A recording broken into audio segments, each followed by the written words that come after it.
Olá pessoal, tudo bem? Para quem não me conhece, eu sou o Dr. Joaquim Ribeiro, sou fisiologista, estudioso dos processos da dor e do metabolismo. E esse é o nosso canal para falarmos sobre temas relacionados à saúde integrada e conhecimentos técnicos para profissionais de saúde sobre mecanismos de ação e possibilidades terapêuticas aplicáveis à prática clínica. Isso significa que também esse canal instrui pessoas a terem conhecimento de possibilidades terapêuticas. Então, fiquem até o final desse vídeo, que hoje nós falaremos sobre a toxina botulínica e como nós podemos utilizá-la na prática clínica, não somente nos processos estéticos, mas também nos processos de hiperdose, isso é, excesso de suor, e também nos processos dolorosos. Bom, pessoal, fiquei um tempo sem postar vídeos devido a algumas atividades relacionadas ao meu pós-doutorado. Mas, agora, eu pretendo mudar um pouquinho o perfil de apresentação dos meus vídeos. Para quem já me conhece, geralmente meus vídeos são muito tecnicistas e acabam trazendo um pouco de confusão na cabeça de algumas pessoas leigas. E termina por ser muito instrutivo para profissionais de saúde. Mas não foi esse exatamente o foco da construção do canal. A construção do canal se deu justamente para trazer luz de conhecimento às pessoas leigas, que por vezes eram reféns de tratamentos convencionais, de tratamentos muitas vezes limitados. Então, dessa forma, eu consigo trazer para a maior parte das pessoas que desconhecem a possibilidade de outros tratamentos, muitas vezes até com efeitos e resultados melhorados do que o convencional, mas que não é em todo lugar que esses tratamentos são ofertados. Talvez por desconhecimento, talvez por falta de condições. Hoje eu quero falar sobre a aplicabilidade clínica da toxina botulínica. Isso é, a toxina botulínica, por muitos conhecido por sua marca mais famosa, que é o Botox, ela ganhou o mercado devido à sua ação paralisante dos músculos. Mas não foi para isso que ela foi feita. Ela foi feita para tratamentos de alterações do tônus e da espasticidade muscular.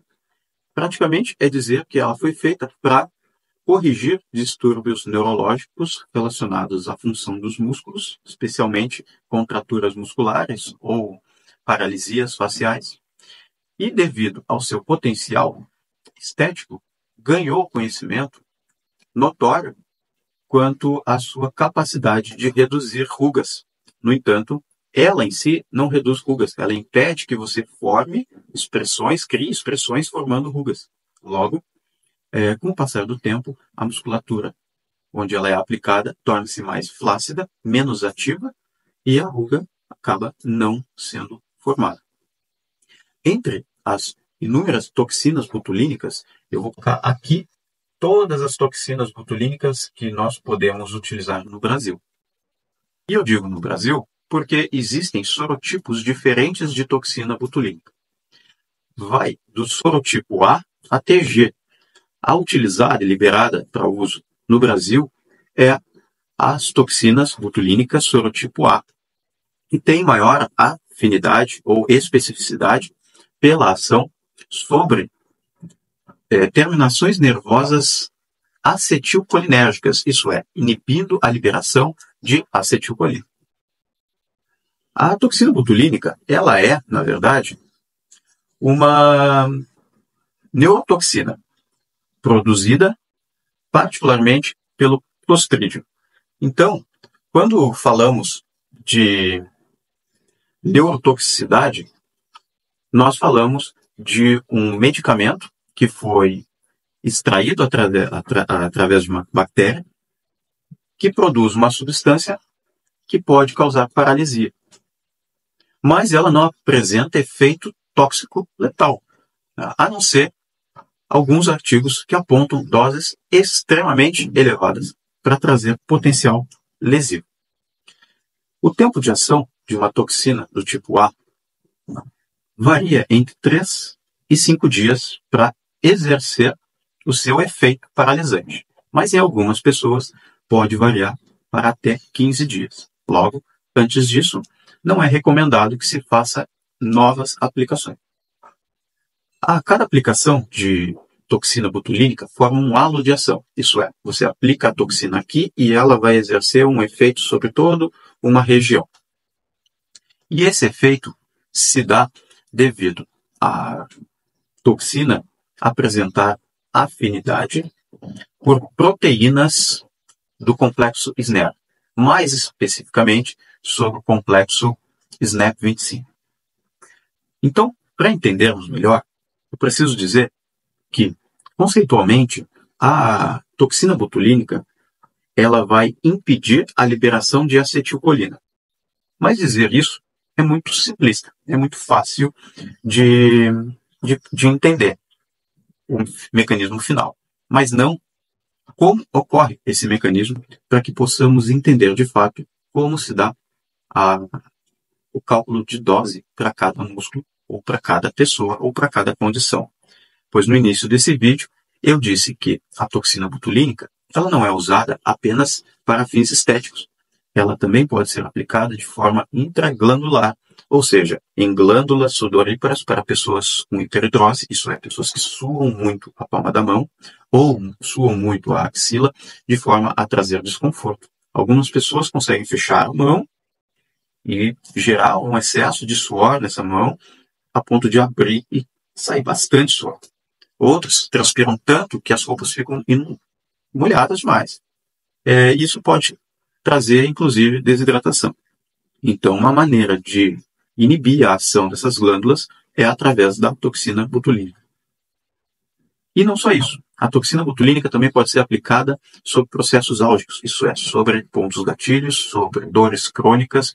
E, inclusive, apesar da toxina botulínica apresentar especificidade sobre neurônios colinérgicos, isso é, aqueles que liberam acetilcolina, ela também exerce ação sobre nossos receptores, devido à sua capacidade inibitória de impedir a liberação de neurotransmissores glutamatérgicos, glutamato, e substância P, que está muito presente na inflamação. Então, os estudos mais recentes apontam a toxina botulínica como um ótimo agente terapêutico para tratamento da dor. Logo, aqui eu estou falando de 3 formas de ação da toxina botulínica. Na prática clínica, aplicamos a toxina botulínica quando queremos reduzir marcas de expressão. Então, ele é um bom gerenciador de qualidade de pele. Também utilizamos a toxina botulínica quando queremos tratar condições de espasticidade, ou seja, o músculo contraindo involuntariamente.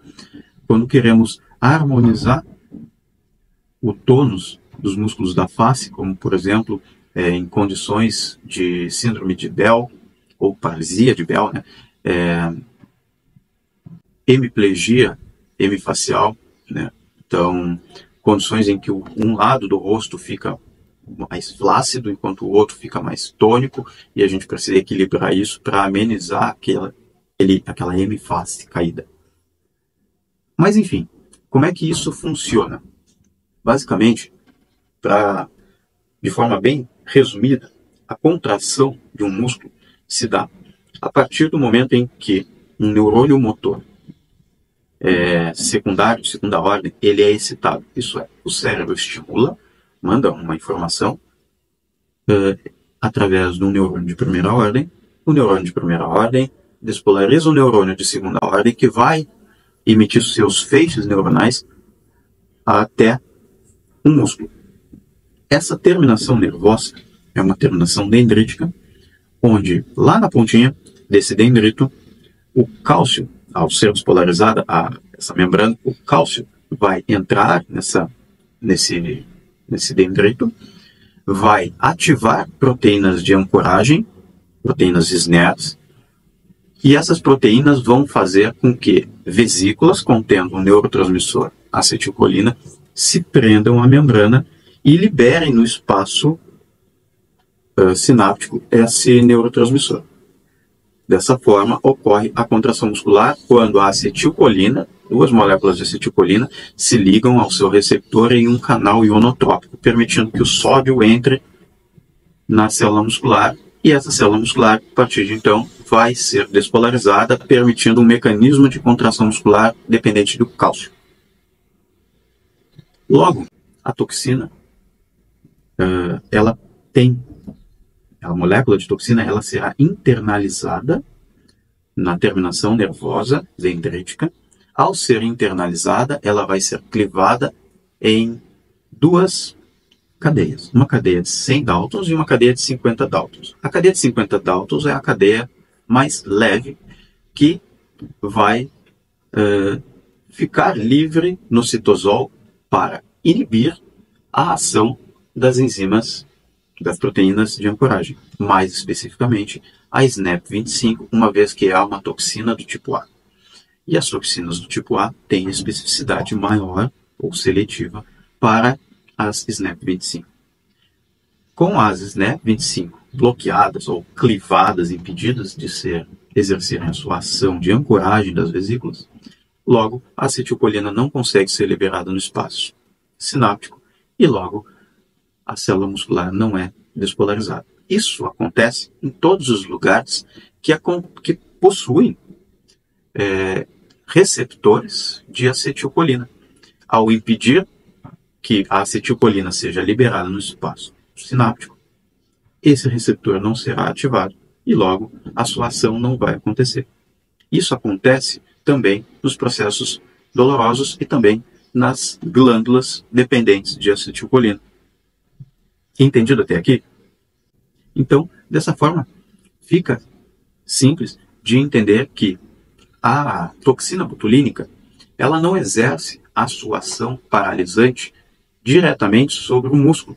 Ela exerce a sua ação paralisante mediante a inibição de uma proteína de ancoragem lá no neurônio terminal, na terminação dendrítica desse neurônio terminal. Certo?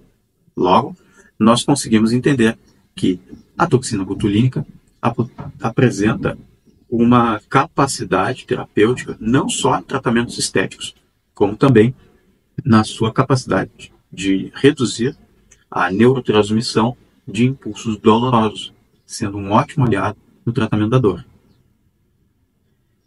Eu consegui, até aqui, fazer com que o profissional entenda o mecanismo de ação do fármaco e consegui fazer com que as pessoas entendam que a toxina botulínica ela pode ser um recurso muito bom para quem tem cervicalgia, migrânia, né?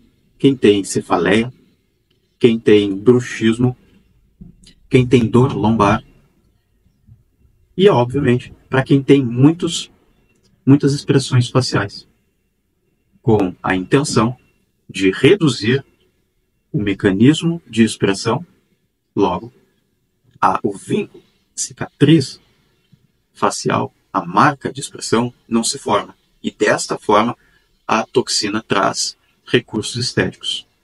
Entendido, então?